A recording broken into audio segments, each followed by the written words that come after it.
thing. It's just repackaged under each new administration to make you think there's a new plan. It's all the same. And it's exactly the same in every state I've ever been in research. It takes me 5 minutes to research a state because I know what I'm looking for. And I can find it so easy.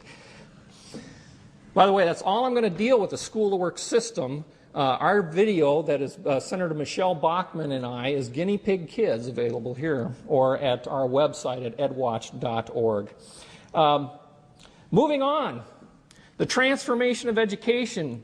Education for a sustainable future requires a change in approach in the teaching and learning process. This brings us to number 2, and that is the idea that preparing American youth for the 21st century requires a radical departure from traditional classroom instruction. Above all, it requires a shift in long-held beliefs that the role of the teacher is to transmit knowledge to the students. Instead, teachers must view themselves as facilitators through which young people construct knowledge themselves. Now, that's a long way of saying indoctrination. But the problem is, this came out in 1989, by the way, by the Carnegie Council on Adolescent Development, and is the plan now for our education system. The research link that I use is out of our State Department of Education, who did a research on performance-based instruction called constructivism. It tells us basically constructivism means postmodernism.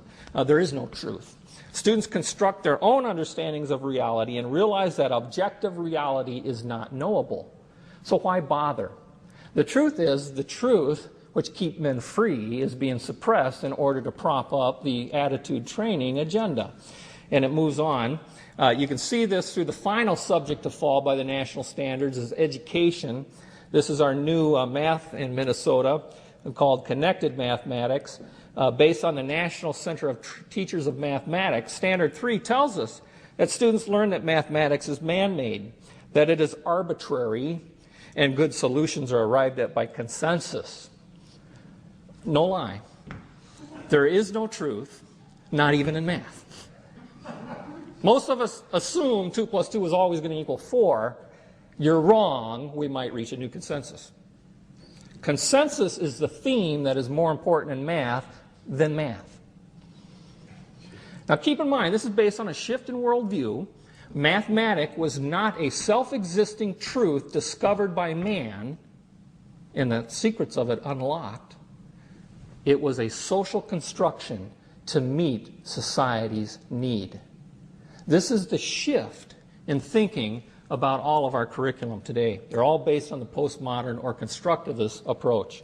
How well does it work? Well, they tell you. In the teacher's guide in the back, it tells us that because the curriculum doesn't emphasize arithmetic computations done by hand, some students may not do as well on tests assessing computational skills.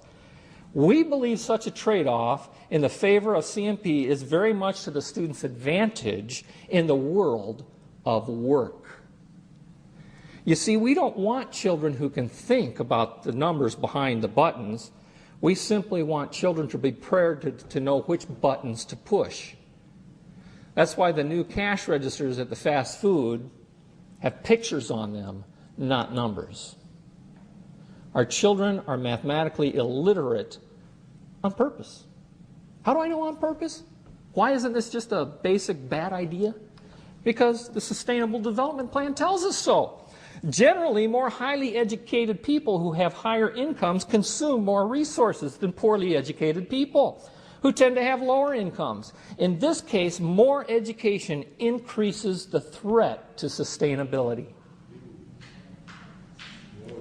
Charlotte Iserby, I owe you an apology. I did not believe for the longest time it was a deliberate dumbing down. I thought the dumbing down was a natural consequence of a bad idea. Folks, it's deliberate. It's deliberate. So UNESCO tells us, indeed, in the 21st century, the literacy of sustainable development will be as essential to comprehending the world as were, past tense, the traditional skills of reading and writing at the start of the 20th century. Folks, this is real. It's happening to our children as we sit here every day day in and day out. Goes on to say the effectiveness must ultimately be measured by the degree to which ESD changes the attitudes and behaviors of people, both in their individual roles and in their collective responsibilities and duties as citizens. And so we see the truth of this matter in a picture that was sent to us at Maple River Education Coalition. This central school model says the aim of education is the knowledge not of facts, but of values. And in fact, we were given this at a school to work conference put on by the state of Minnesota, defining performance-based instruction, which, by the way, is just a new term for outcome-based instruction, which said that learning has not taken place until behavior has changed. It goes on to tell you that values, attitudes, and interests can be learned and taught, and they can be objectively evaluated. How do you do that? Unless somebody knows the outcome attitudes that are desired? Well, the way we measure that is through something called an assessment. Has anybody heard of the term assessments? You ever wonder why they changed to that term instead of test? You see, the thing is, test is a measure of objective knowledge. What do we assess? We assess our houses for its value. We assess our cars for its value. Folks, we are now assessing our children based on their value, perceived value to society, based on how well they now demonstrate that they think like a globalist. That's the meaning of assessment. That's what we're doing to our children. Now, No Child Left Behind made it a federal offense for me to show you the NAEP test, so I can't do that anymore. But what I will show you is the results from this National Center for Education Statistics document that assessed the percentage of children who now believe it's government's responsibility to take on economic concerns. Keeping prices under control. 84.2% of America's ninth graders now believe it's government's responsibility to set prices. The curriculum is working. Providing industries with the support they need to grow. Supporting business. 66.2%. The curriculum is working. Guaranteeing a job for anyone who wants one. Government's responsibility. The curriculum is working.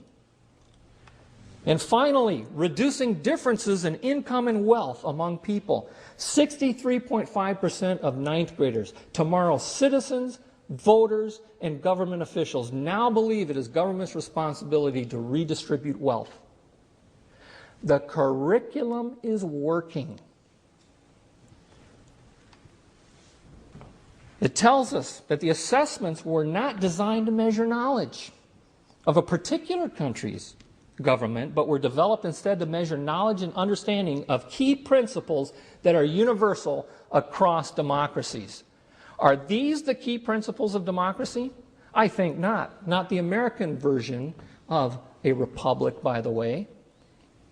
Read Article 4, Section 4 of the Constitution. Guaranteeing a Republican form of government, not a democracy. John Adams called democracy the devil's very own form of government because he said the most famous Democratic vote in all of history was crucify Christ. And the government even knew he was innocent. That's democracy. That's why our founders were afraid of it. Who was the first man to call for worldwide democracy? Karl Marx. Did you know that? Well, how could kids think this way? Look at the national standards of economic curriculum. By the way, the voluntary mandatory national standards. Standard 16 says, students will understand that there is an economic role for government to play. Governments often define and protect property rights. Ooh, there's a tricky one. See, they got the word protect in there, but who defines the property rights? Government. If government defines property rights, there is no such thing as private property.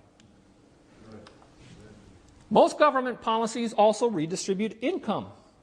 This is true, but it's supposed to be a good thing here. Who wrote these standards? Well, the National Council on Economic Education and the Economics International program. These were to be based on a consensus